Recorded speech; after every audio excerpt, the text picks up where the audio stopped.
Welcome into another edition of The Butcher versus the Dance Instructor. I'm Neil McCready, joined by LB's Meat Market's Greg Jones. LB's Meat Market, I should tell you, sponsors the show as they have for 4 years now. For 3 years, it was The Butcher versus the Spin Instructor.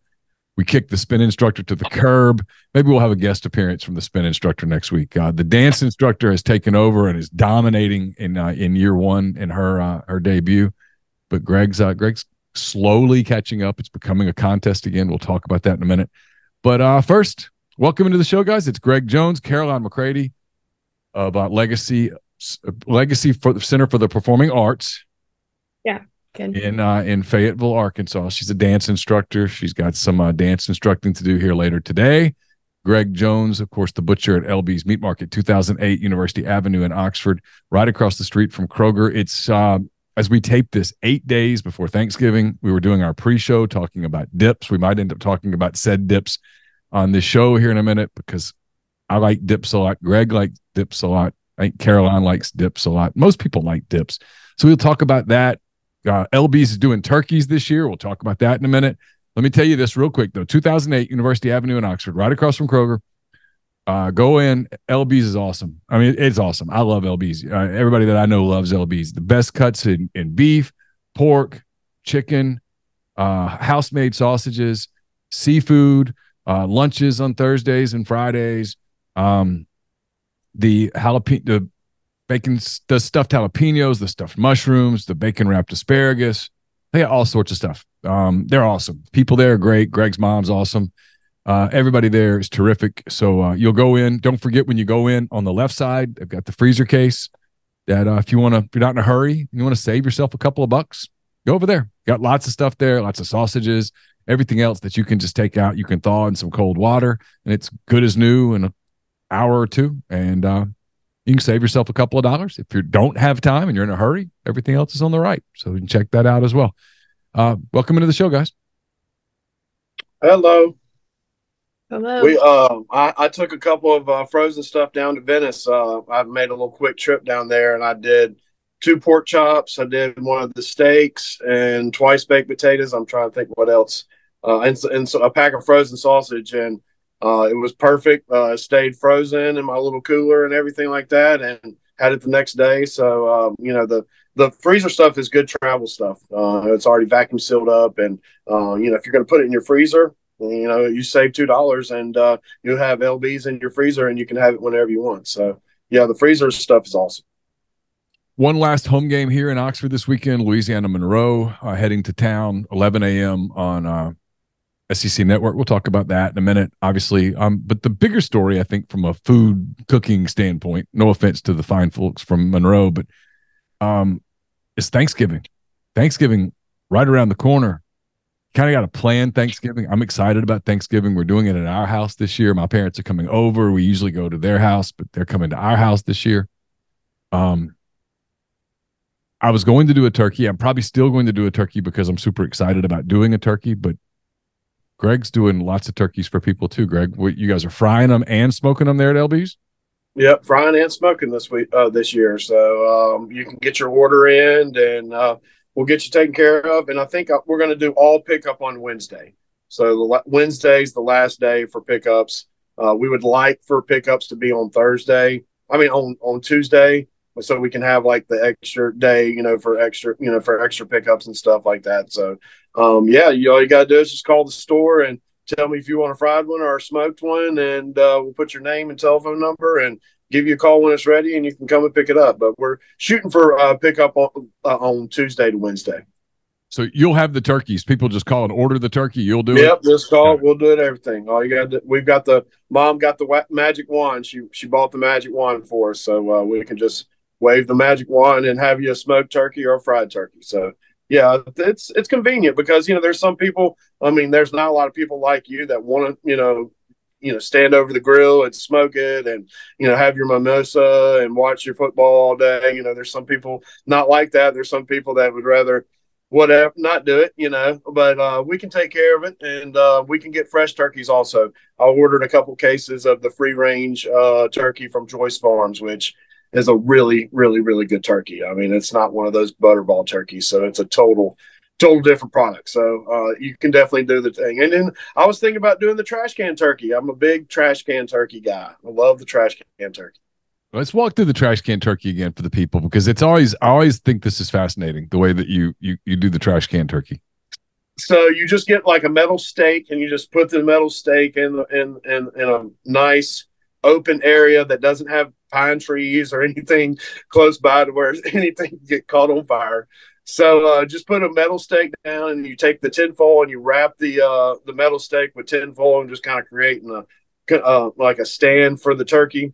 And then you lay the tinfoil on the bottom, kind of make like a platform or kind of like a drip pan with the tinfoil.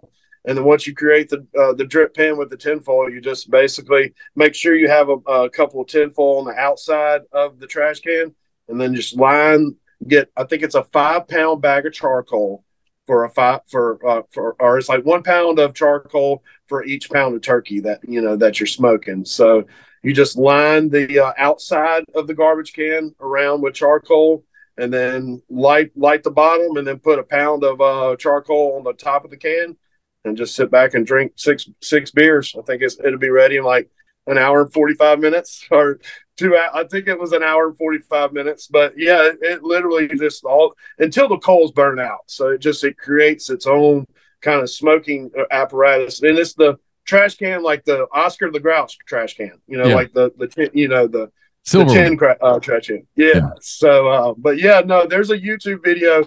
It's this old boy in Louisiana, man. He's got a dog panting in the background. I mean, it's only like, all you got to do is look up trash can turkey. It's like the first one. It's like a 3-minute video, and it's a pretty good little video. But yeah, you just put your turkey, put your seasoning and everything. I like to put a little butter on there and make get some good stuff. But just season your turkey up and set it on the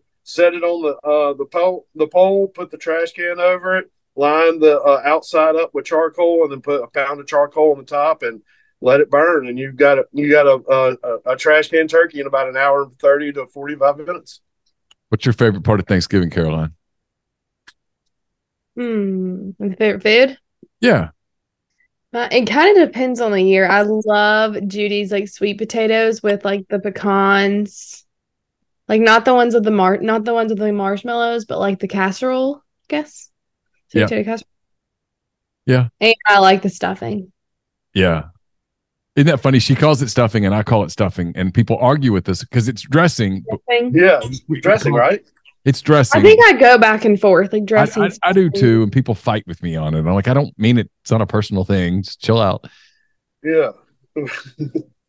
No, I like to do the stuffing in the turkey. I like to stuff the turkey with dressing and everything like that. Is that like what it's supposed to be? If you put it in the turkey, it's stuffing. If you serve it up in a Pyrex dish, it's dressing. It's dressing. Okay, then my favorite was dressing. So are you cranberries? Are you cranberries or no cranberries? No cranberries. Yeah. And I'm a turkey fan, not really ham. See, I'm the other way around. I love honey baked ham. Love honey baked ham. I found out I have like a ton of Shreveport, Louisiana, and they all work at Honey Baked Ham when they're home for the holidays. So like one of my friends is like going in next week to work at the Honey Baked Ham, and it's like a busy week because everybody gets their ham from Honey Baked Ham. Yeah. So that's so interesting. All the kids, like all the high school, college kids, work at Honey Baked Ham. Very interesting. That is interesting. Mm-hmm. Yeah, I like dark meat on the turkey. I like dark meat. Well, the white meat can get really dry if you're not careful. Like you gotta get.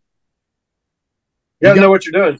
You got to get the temperature right, and then once it gets to a certain place, you do have to use the meat thermometer, and you have to moderate. You have to monitor where the temperature is internally on the meat, and it's just super easy to overcook it, especially if you let your smoker get too hot. But make sure your meat thermometer's on Fahrenheit, not Celsius. Yeah, that's a mistake. Oh, you've done that, yeah. I've done. I remember that. That was bad. God, that was bad. I was so pissed off. No, I'm excited this year. It's going to be the high is 57 degrees, sunny. I mean, that's perfect. In other words, when you wake up, it's like upper 30s, low 40s. You go light the egg. It's going to take some time for it to get right, which means probably the appropriate thing to do at that point on a holiday is to fix a mimosa. And, because you don't want to put the turkey on too soon and you want to get the grill just right, the smoker just right. And so the best thing in that situation is to be patient and have a couple of mimosas. And then at the end of that, you put the turkey on. And then it's important to monitor the turkey throughout. And continue to drink mimosas. Yeah. And at some point, you probably need to be responsible and switch from mimosa to maybe a ghost in the machine, pour a beer. At that point, there's probably an NFL game that's about to start. You owe it as an American to turn that on, and you turn the game on outside. And yeah, and the lines are good this year. I think the lines are good. See, the lines are good. You might be watching a Super Bowl contender, and so I'm gonna light an outdoor fire. I'm borderline giddy. I was telling you guys, I found a couple of dip recipes. There's what did I say it was? It's an old bourbon, old fashioned barbecue smoked cream cheese. Mm-hmm. I mean, you got to try that. And then the street corn. What was it? The street corn dip. It was a smoked street corn. So it was cream cheese. I mean, I'm gaining weight thinking about this. It was cream cheese, 2 cans of like street corn, just corn. Just corn out of the thing with the red peppers in it. You know what I'm talking about? Mexicorn drained, and you pour those in, and then it was like a big block of Monterey cheese, because why not? Some sour cream, some like seasoned salt kind of stuff, and then you just put it in a big one of those big aluminum trays, and you just stick it on the smoker and let it go. Like you let it go 2 hours. You start after 1 hour, and then you let it go another hour, and then you at the end you finish it with some. It had some cilantro if you like cilantro, and I think at the end you finished it with like parsley and some that cojita cheese, that Mexican crumbly cheese. Ooh. Which is good. That stuff's good. That was it. And so I mean, if you do a couple of dips like that, and you have enough mimosas, if the turkey ends up being a little over, who cares? No one cares anymore. So at that point, it just doesn't matter. I just like how the dip table is set up. Like, you have all of them. You've got the spinach and cheese. I mean, of course, there's always the spinach artichoke dip. Somebody brings that. And then, for me, I'm a deviled egg guy. I don't know if y'all are deviled egg people. You would. I used to be. Laura's a big deviled egg person. Oh, man. I mean, I can eat like a dozen of them. Not my thing. Yeah, just is what it is. Yeah, everybody. We don't normally have like dips on Thanksgiving. No, but we might have a couple of dips this year. And we don't do mac and cheese. That's a big one too that a lot of people do, and we don't do. What are your? So my sister does crock pot mac and cheese with probably like 30 pounds of cheese and like 2 pounds of noodles. And she also does the Rotel chicken. She does the chicken jalapeno sausage. So she takes the chicken jalapeno and sautés that, and then puts it in the Rotel. So we always have chicken jalapeno Rotel dip. Is always a hit. Oh yeah. I'm already hungry just kind of thinking about it. That's really good. See, I'm a mixer. I like to mix things. I like to mix mac and cheese and like with my green beans or something like that. Oh. Like I just, to put more space on the plate for me to get something else in there, maybe. We make these green bean bundles. It's like a McCready family. I love green beans. Oh yeah. And you get some green beans and you wrap a piece of bacon around it, and you put a toothpick to hold it together, and you I guess you season with salt and pepper, and then you broil them, and then you make a sauce that's like butter, chili sauce. It's butter, tarragon vinegar, paprika, that kind of thing, and you pour that over it. That's one of my favorites too. Kind of tangy. It's better with the canned green beans. Yeah, it's better with canned green beans than it is the fresh green beans. Mm-hmm. Yeah, because some of those fresh green beans aren't cooked, so they're kind of crunchy. Yeah, they're too crunchy. And this way, like a good soft, a good soft green bean. This way, but because if you have butter and bacon by itself, butter and bacon is bad for you, right? But if you mix some green beans, then it's healthy. It's a healthy side. Compromise, yeah. I would think if you did those green beans with a little brown sugar and some Hoover sauce, maybe that would be a good little combo. Yeah, maybe so. Maybe so. But yeah, no. When I was talking about, I like to organize my plate. So like, I like to do like green bean casserole, the dressing, and like mac and cheese and corn, where like they all kind of hang out and end up blending together. I don't like my food to touch each other. Yeah, see, there's people that want like, don't my food's touching up. I don't want that. I'm the same way, Caroline. I like order on my plate. I like for there to be rules. Well, especially like at Kaya when I will get like a dessert at the end of the food line, and it gets on my food. I'm like, ugh. So then I just don't eat it. I don't eat the dessert. I want the dessert on a separate plate.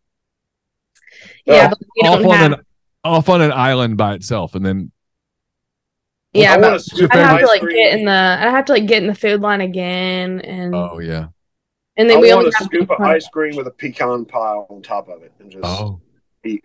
So is that your favorite Thanksgiving dessert?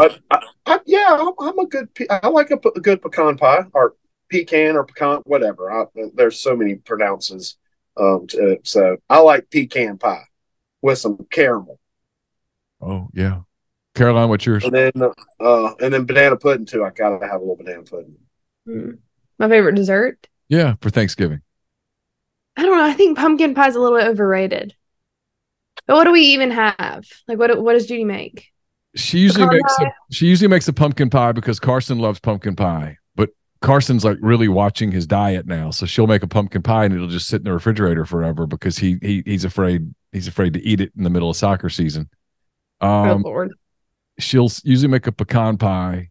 I like pecan pie. And then she'll make that chocolate cream pie that's to die for. Oh, that's my favorite. That's what has to get the hell out of the house. That is not like on the. She's gonna try and make us keep the desserts. Yeah, and I know what happens is so Thanksgiving, I'll have mimosas, and then I'll probably end up having some wine that afternoon, and then I'll have to tell myself, "Hey, Neil, you got to stop, dude. You got to watch the Egg Bowl. You got to write about the Egg Bowl, and you got to do a show about the Egg Bowl." Which means that I'll finish the show about 12:30 on Friday morning. You guys will be getting ready to go shopping, probably Friday shopping. Yep. But I'll be hungry, and it'll be 1:00 in the morning, and I'll go downstairs and I'll open the fridge, and there'll be that chocolate pie staring at me, going, "It's you and me, big boy. What do you want to do?" Is it kind of like Yum Yum? Is it's like a pecan crust and then like whipped cream? I made it before with her, and it was like so easy to make. She just like blends. It's the same kind of crust that you use for like a pumpkin pie. It's just a pie crust. Yeah, is it a graham cracker crust? No, not graham cracker. Not graham cracker. Just the pie crust. There was something my sister would do. It was like a graham cracker crust, and then it'd be like kind of like a cream cheese pudding, chocolate pudding. And then she'd scrape some Heath bar on top of it. Oh God. Yeah, it's pretty awkward. I love Heath bar. Oh, that's such an underrated candy. It is. I'm kind of a pumpkin pie person, though. I like pumpkin pie on Thanksgiving with whipped cream. Yeah, but the pumpkin out of the can is just, it doesn't do it. The pumpkin puree. Yeah, and she used to make a coconut pie too. Yeah. Coconut cream. I'm all on. Yeah, coconut. Honestly, I was about to say maybe she'll make more pies now that it's not at her house. Maybe she'll get, but maybe it's the other way around. I don't know. I just want the chocolate. There's always a angel food cake thing. It's like has angel food like cake, and then it has strawberries, blueberries, and bananas, and then angel food and whipped cream. Then like you layer it out. It's like a trifle. Yeah, trifle. That's it. Ooh, and I love that glass bowl that it comes in. It's just real fancy. I like that. Laura makes this gingerbread trifle at Christmas time.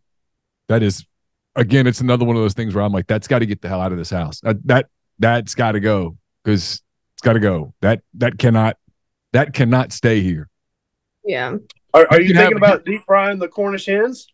Yeah, so what I'm kind of thinking about doing, because Campbell and Caroline will be home on Monday night, is I'm kind of thinking about doing the fried turkey or fried Cornish hens on Tuesday and then still doing a smoked turkey on Thursday. Because why not? Yeah. You know what I mean? I mean, it's Thanksgiving. That's what you're supposed to do on Thanksgiving. It's the whole week.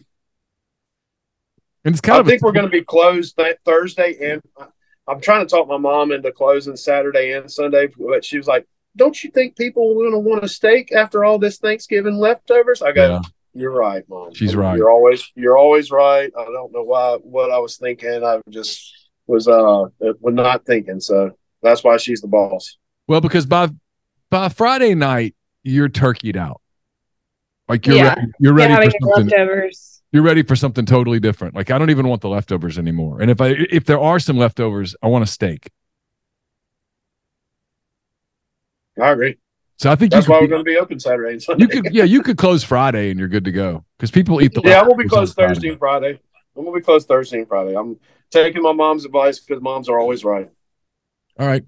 We'll get into all those games next week. We got games this week though. So last week, y'all both continue to do well. Greg, you went 6-4. Caroline, you went 5-5. I'm starting to slack. I was doing so good. You had a couple. 500 is pretty solid. I mean, yeah, you haven't especially when you're going against the spread. You haven't had a disaster week. You haven't had that 1-9 week. You've 5-5. There's nothing wrong with that, especially when you're in the lead like this and you're still 18 over 500. You're 64 and 46. Greg is now 59-11, so the lead is down to 5 games. You both, 59 and 51, not 59. I was about to say, if I'm 59-11, I need to be in Vegas or something. Yeah, if you're 59-11, I'm taking you to Vegas. We're on our way. Screw Thanksgiving. We're gonna go make some cash, dude. So basically, Caroline, you've got like a 5-length lead in a horse race. You just need to stay on the horse and not fall off. So go 6-4, 5-5, and you got it. Good. Okay. A lot of football left though, including a lot of games this week. So we'll get started with them. Greg, you won last week, so you get to go first. Those are the rules. It's ULM, the University of Louisiana at Monroe. Many of you know of it as Harvard on the Bayou. The Warhawks, who are had a 2-game winning streak earlier in the season, are now on an 8-game losing streak, but who's counting? They are a 37-point underdog at Ole Miss. This is an 11 a.m. game on the SEC network, Greg. 37 is the line. That's a lot of points. It's a lot of points. And I do remember, I think A&M played Monroe and maybe covered a big number. They did. That was in week 3. Mm-hmm. But Texas A&M is good at beating terrible teams. Well, not that they're terrible. They're just not on a good streak right now. I'm gonna go UL Monroe. I'm gonna go for a little letdown game. Okay. I say we win like 54-14. No, that's not covering, is it? That would cover.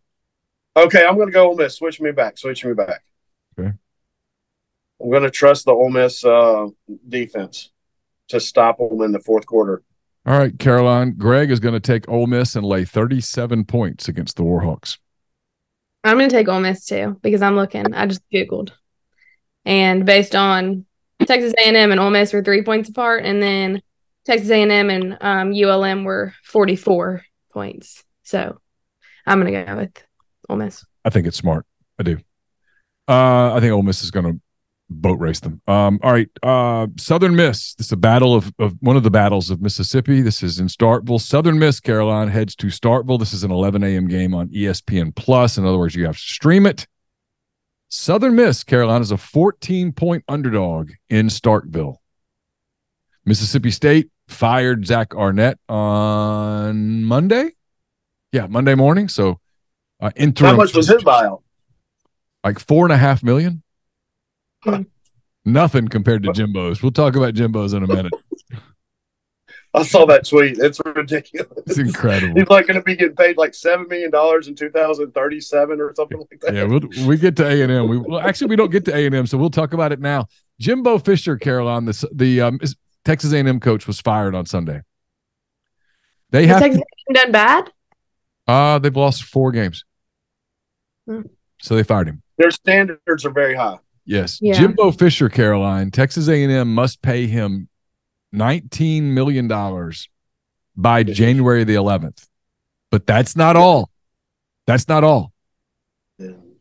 Over the next 8 years, they have to pay him $7 million a year.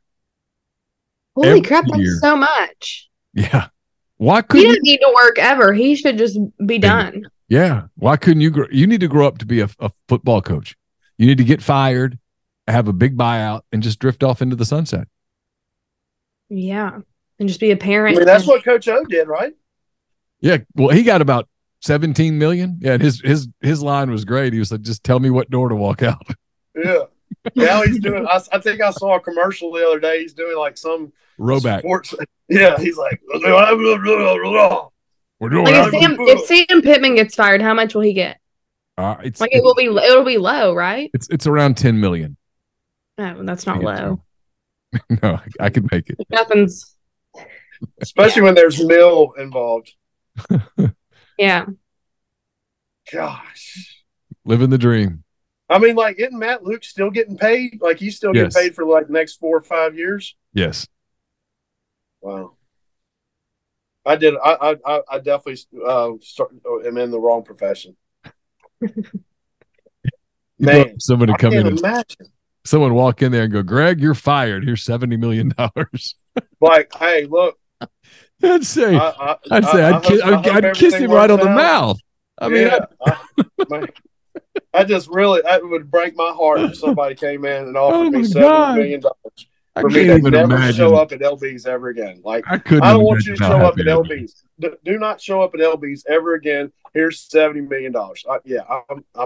I'm there. I would disappear for 2 days. Caroline would get a text, and it would say, "Here's the island I'm living on. Here's a credit card. Buy a ticket whenever you want. Come out and see us." Oh yeah, I would literally buy that place in Venice right now, and I would turn off my phone. If y'all want to find me, y'all got to come all the way down Highway 23 to the end of the world to see me. All right, Caroline, Southern Miss getting 14 points at Mississippi State. I'm going to go with Southern Miss. Okay. That could be a wrong decision. I think it can be closer. I tend to agree. Southern Miss, Greg, a 14-point dog against the Dogs. I'm going to go with Southern Miss too. I have a Mississippi State friend that I saw the other day, and he told me he watched the whole Texas A&M game. So I felt really bad for him because it was really bad. 51-10 A&M over 51-10, and within 48 hours, both coaches were fired. Wow. How about that? Only in the SEC, baby. And $86 million was spent. Such a stupid game. Didn't A&M like present some like $200 million check? Yeah, a big check at halftime. Like half of it's gone to Jimbo right away. All right, Greg, to the Pac-12 we go. Utah is at Arizona. This is a 2:30 game on the Pac-12 network. Utah's a 1-point favorite in Tucson. Man, Arizona's been sneaky good. I'm going to go Arizona. Okay. All right, Caroline, he's going to take the Wildcats and get a point at home against the Utes. I'm going to go with Utah. I always pick them. Okay. YouTube people. Yep. All right, back to the SEC, Caroline. It is Georgia coming off that drubbing of Ole Miss last weekend in Athens. They're in Knoxville, Tennessee this week. Tennessee got a drubbing of their own. Missouri took them behind the woodshed as well. This is a 2:30 game on CBS, 2:30 Central Time, I should say. Georgia, Caroline's a 10-point favorite in Knoxville. Yeah, I'm going to go with Georgia. Okay. Some people, Greg, think this is a rat line. I'm curious to see what you think. Georgia, a 10-point favorite at Tennessee. Caroline's going to lay the 10. whenever I think the graphic came up with how many 4 stars and 5 stars that Georgia has versus Ole Miss, if that graphic doesn't tell you what's really going on, you just need to take the better players. And so, regardless of how many people are in that concrete of a stadium they got in Knoxville on the river, I'm going to take Georgia. I think they win by 3 touchdowns easy. Okay, I tend to agree. All right, Greg, back to one of these kind of cupcake games, bye games. New Mexico State, they head to Auburn. It's a 3:00 game on the SEC network. The Aggies of New Mexico State getting 22 points on the Plains. I'll go New Mexico State. Oh, okay. I mean, I know Auburn usually beats bad teams really good, so hopefully I can get a garbage touchdown in the 4th to cover. Caroline, I know you probably don't want to think about it or even remember it, but you saw Auburn up close and personal last week against your Razorbacks. They're giving 22 to New Mexico State. I hate to say this, but I'm going to go with Auburn. Okay. Yeah, I hate it. The game was horrible. When did you leave? I was there until 3rd quarter, and then I was like, there is no coming back. Like, we walked in, because there's like a long line getting in, and we were late getting there. And I walked in, it was already 14-0, and I was like, okay, this is done already. And it was like probably like 3:40. Didn't the game start at 3:30? It's probably like 3:40, 3:45. It wasn't that late, and we were already like down. Yeah. I hated that, like, no offense to them. Well, I don't care. The Freeze family was down there, and they're posting like all their pictures from when Liberty beat us last year and blah blah. I'm like, okay, stop. Did they post the pictures from the massage parlor in Tampa? I'm sorry. I didn't mean that. Yeah. No, I thought it was Detroit. Well, maybe in Detroit too, but there was a lot in Tampa. That's great. Yeah. As long as the company card's being used and the company cell phone, you're good. Yeah, I think. Yeah. Smartest thing to do. Jeez. But no, I literally clicked it on and it was like 21-3, and I was like, oh man, yeah, she's not gonna be happy. No. Cam did make a nice kick. That's the problem for Arkansas though. Is it's when people go, "What's the highlight of their season?" The kicker's been really good. That's great. I'm happy for Cam, but that's not good for the team. That's not a good sign. Like when you talk about Iowa, someone goes, "Who's their best player?" Like the punter. He's really, really good. Yeah, it's like the Jets the other day. I think whenever they played the Giants, they literally were like the highlights of the game, and it was Thomas Morstead's like 15 punts, and they were all within like the 5 or 10 yard line. All right, Caroline, back to the Pac-12 we go. It's Washington, the Huskies. This is a big game. The game has national playoff and Access Bowl ramifications. Washington is a 1-point underdog at Oregon State. This game's in Corvallis at 6:30 on ABC. I don't have reasoning. I'm just going to pick Oregon State. Okay. They're very good at home. All right, Greg, she's going to go with the home team. She's going to go with the Beavers, and she's going to give a point to the Huskies. It's essentially a pick 'em. Man, that's going to be a good game. That Michael Penix is really good, though. Man, I'm going to go with the Beavers, the home dog. I'm going to. They're favored for a reason. Okay, I kind of agree. We'll see. Florida. Let's see. It's Greg's turn. Florida is at Missouri. Florida coming off of a respectable loss at LSU. They go to Missouri, who just got through destroying Tennessee. This game's at 6:30 on ESPN. Greg, the Gators are a 10.5-point underdog. I'm going to take Missouri. I think they're pretty legit. All right, Caroline. Greg's taking the Tigers at home. I'm going to agree. Missouri's good. Yeah, they are.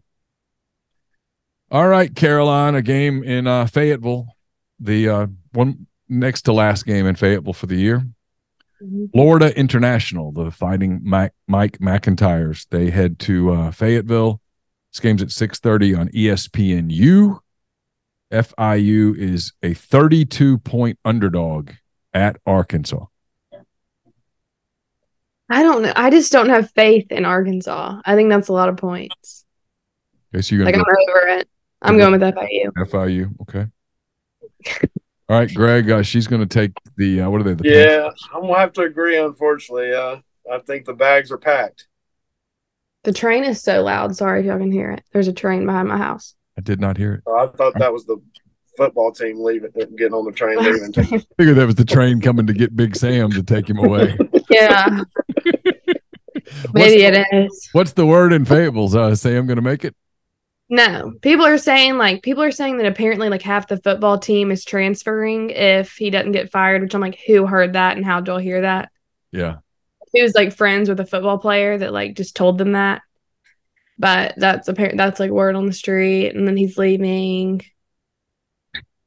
I mean, I love Sam Pittman as a person, but clearly we need somebody else. Yeah, I mean, he gets paid to win games. Yeah. I feel bad for him. He has a lake house, and he has like in front of our stadium, we have like a hog, and it like lights up the night before a football game. And he like has like a replicated hog at his lake house in the backyard. So it's like if you're driving on the lake. Yeah, it's in Hot Springs. It's in Hot Springs. I literally saw it. Yeah. Like he loves Arkansas, but he does.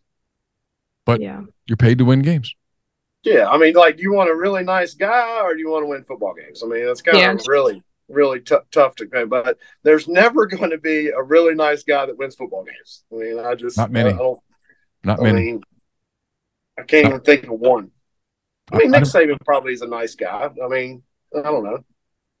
Maybe. I don't know. I don't think I'd get on a boat with him. Pittman's the guy you'd love to hang out and have a beer with. Pittman like walks on MLK all the time with like some of like the football staff, like the coaching staff. And if like you roll down the window, which I've never done it, I get too scared. But if you just like roll down the window and you're like, "Hey, coach," he's like, "Hey, how are you doing?"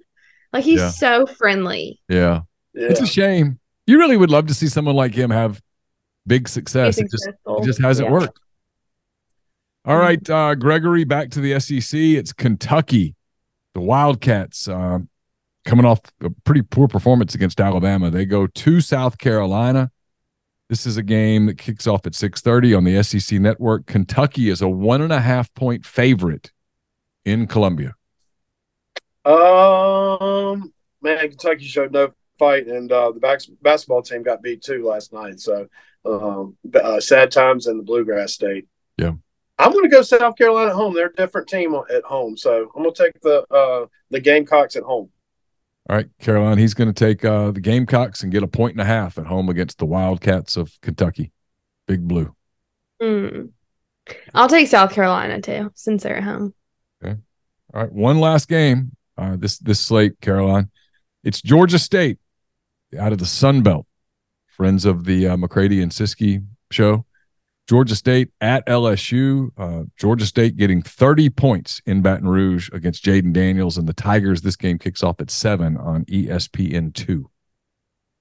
I'm going to go with LSU.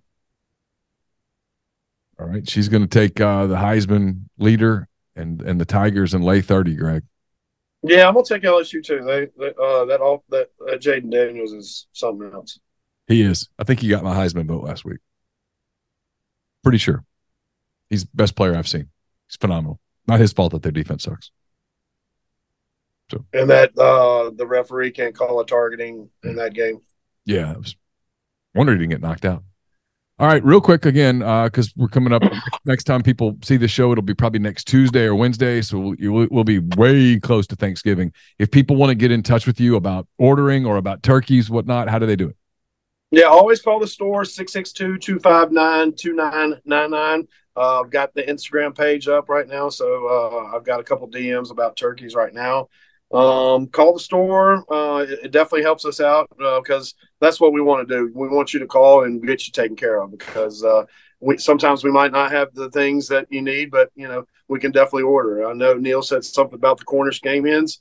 I'm gonna order a case of Cornish game hens just to have a case because maybe some people want to smoke some Cornish game hens. So it's a smaller bird. So it's good for smoking and eating. So I had a lady ask us about oysters. So what I'm probably going to do is I'm going to get a gallon of oysters and I'm going to break them down into dozens and we'll put them in a container so you can get a dozen shucked oysters. I know supposedly oyster dressing is a very popular Thanksgiving dish. So we'll get some oysters in and I'll get some lump crab meat also and some salmon. So there's other options out there if you don't want to do traditional turkey, but yeah, what we're going to do is I've already signed it in the books. We're going to be open Saturday and Sunday of next week. We'll be closed Thursday and Friday, and get those Thanksgiving orders in. We'll get you taken care of.